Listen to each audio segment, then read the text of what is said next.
ॐ भूर्भुवः स्वः तत्सवितुर्वरेण्यं भर्गो देवस्य धीमहि धियो यो नः प्रचोदयात्। देवियों, भाइयों, पुस्तक समयदान ही युग धर्म, लेखक श्री राम शर्मा आचार्य, क्रांति धर्मी युग साहित्य KD20 पृष्ठ 41 आपको पढ़कर सुनाते हैं। प्राणवान प्रतिभाएं यह करेंगी। आप भी प्राणवान प्रतिभाओं में ही गिने जाते हैं, तो करेंगी क्या? आइए सुनते हैं। 21वीं सदी में परिष्कृत प्रतिभाओं की बड़ी चढ़ी भूमिका होगी। उसी को दूसरे शब्दों में ईश्वरी इच्छा, दैवी प्रेरणा या समर्थ चेतना द्वारा संपन्न की या कराई गई तपश्चर्या कह सकते हैं। इस आधार पर महाकाल ने इसे दिनों परिष्कृत प्रतिभाओं का उत्पादन अभिवर्धन करने का निश्चय किया है। इन्हीं दिनों परिष्कृत प्रतिभाओं का उत्पादन अभिवर्धन करने का निश्चय किया है। साथ ही उनको समर्थ, सशक्त और आदर्शों के लिए बढ़ चढ़कर साहस प्रदर्शित कर सकने की क्षमता संपन्न बनाने का भी निर्णय लिया है। अगले दिनों वर्तमान चिंतन को नई दिशा धारा देनी होगी, ताकि उसे विवेक की कसौटी पर कसने के बाद जो उचित हो उसी को अंगीकार करने का साहस उभरे।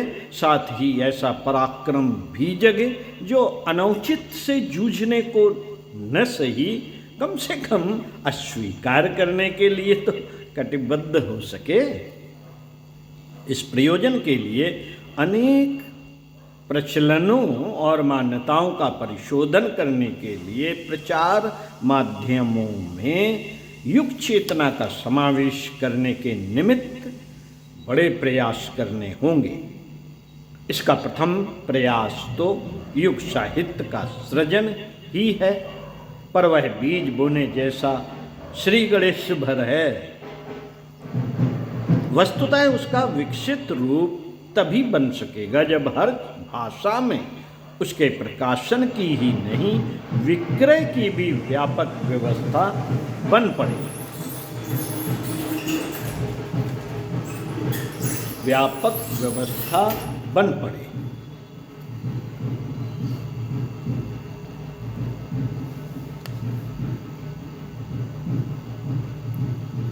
सृजन के साथ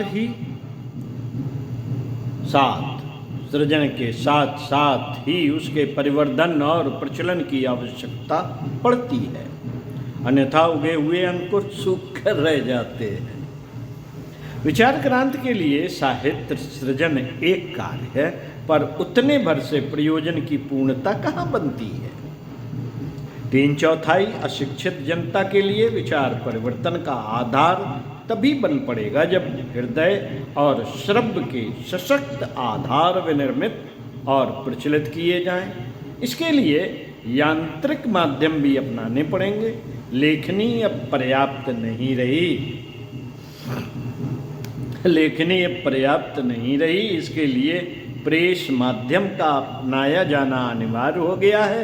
यह विज्ञान युग जो है, पत्रिका, पुस्तकें, प्रचार पत्र, स्टिकर, पोस्टर जैसे अनेक आधार अब अपेक्षित हैं।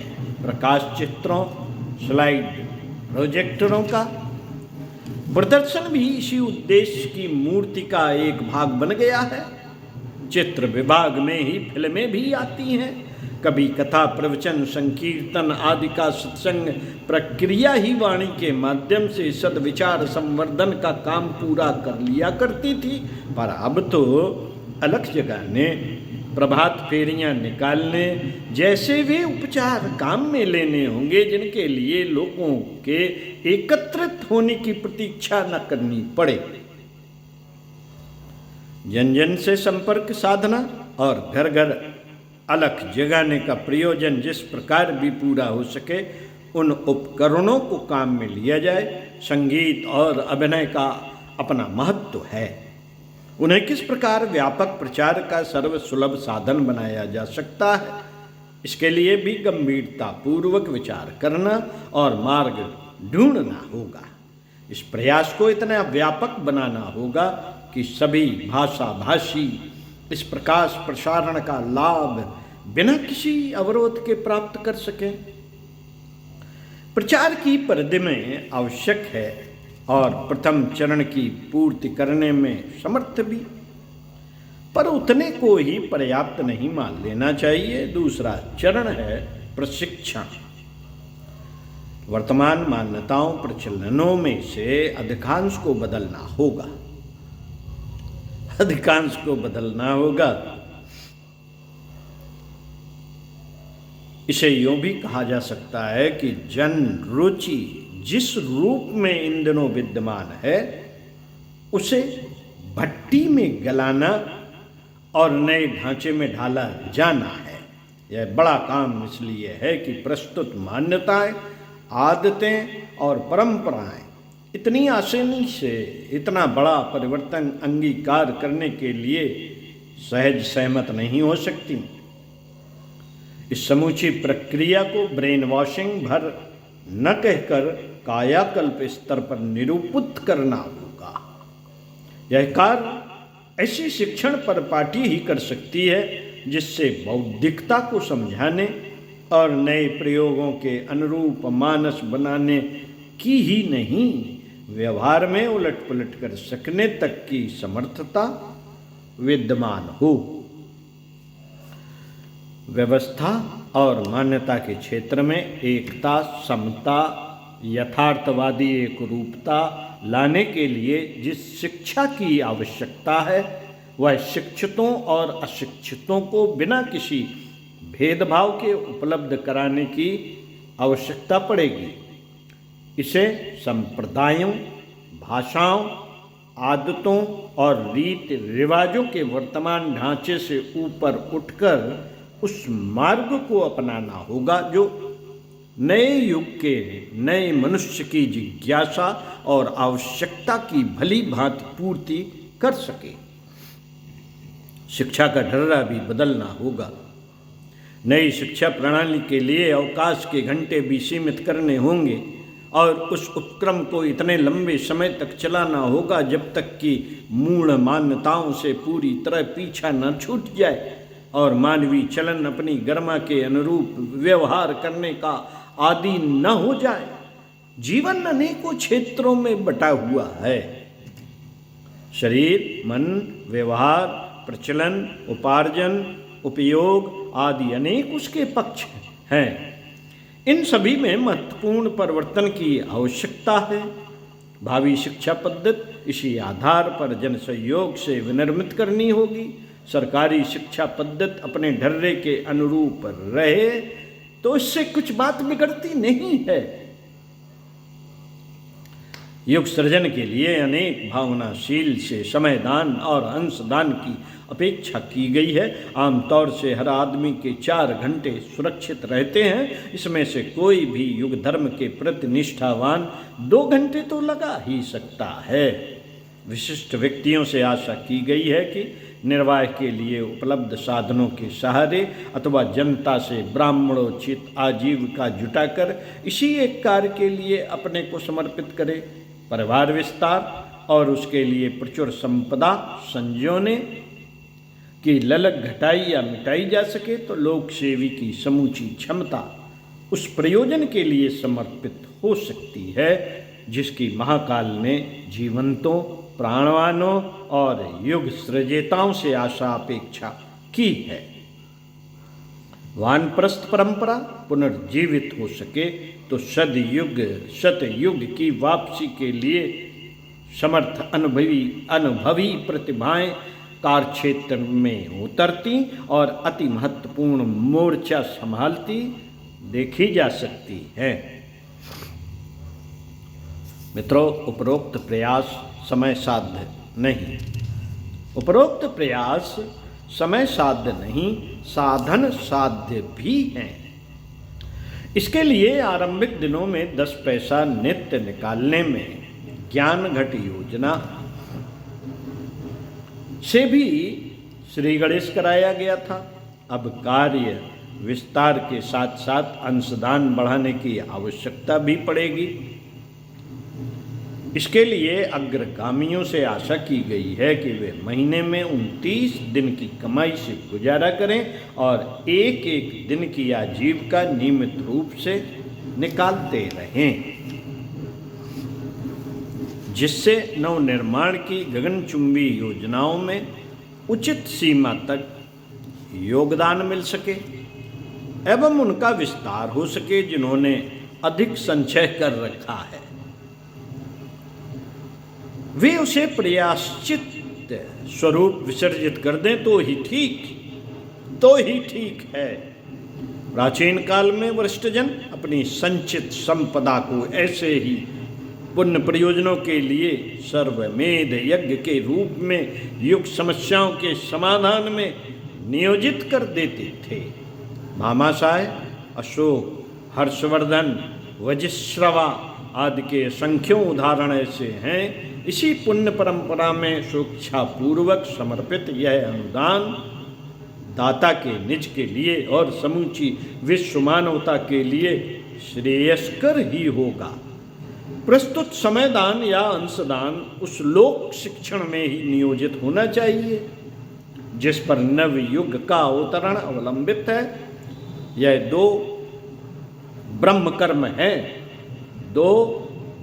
कर्म हैं और इन्हीं की अनुकंपा से कभी सतयुग की कालावधि में सर्वत्र आनंद मंगल बिखर रहा था।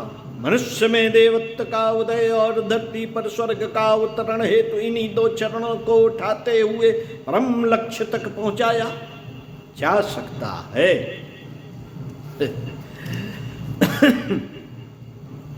अभी तक गंतव्य की दिशा निर्धारण मात्र ही हो सका। करने को तो इतना पड़ा है कि हर स्थिति का व्यक्ति अपने अनुरूप नव सृजन के लिए सरलतापूर्वक काम पा सके। इसके लिए आवश्यक मार्गदर्शन व दिव्य सत्ता देती रह सकती है जिसने कि इतनी बड़ी महाक्रांत की योजना बनाई और उसके लिए आवश्यक साधन जुटाने की पुरानी प्रतिज्ञा नए सिरे से दोहराई है। इस संदर्भ में शांति कुंज में ऐसे साधना प्रशिक्षण सत्र चलाए जा रहे हैं जिनमें युग शक्ति के भागीदारी बनाते हुए सुनिश्चित दिशा में कुछ कर सकने का क्रम अपनाया जा सके, उसके लिए उपयुक्त प्रेरणा एवं शक्ति संग्रहित की जा सके। यह सत्र 9 दिन के जीवन साधना सत्रों के रूप में लगातार वर्ष भर होते रहते हैं। प्रतिमाह तारीख 1 से 9, 11 से 19, 21 से 26, 29 इनकी तिथियां निर्धारित हैं। इन सत्रों में आत्म बल संवर्धन के लिए सर्वसुलभ किंतु विशेष प्रभावशाली आध्यात्मिक साधनाएं कराई जाती हैं। इनमें सामान्य मार्गदर्शन के साथ साथ व्यक्ति की भावना, क्षमता, योग्यता, परिस्थितियों आदि के अनुरूप सुझाव परामर्श देने की भी व्यवस्था रहती है। हर स्थिति, हर क्षमता तथा हर स्तर का व्यक्ति अपने लिए उपयुक्त धारा चुन सकता है।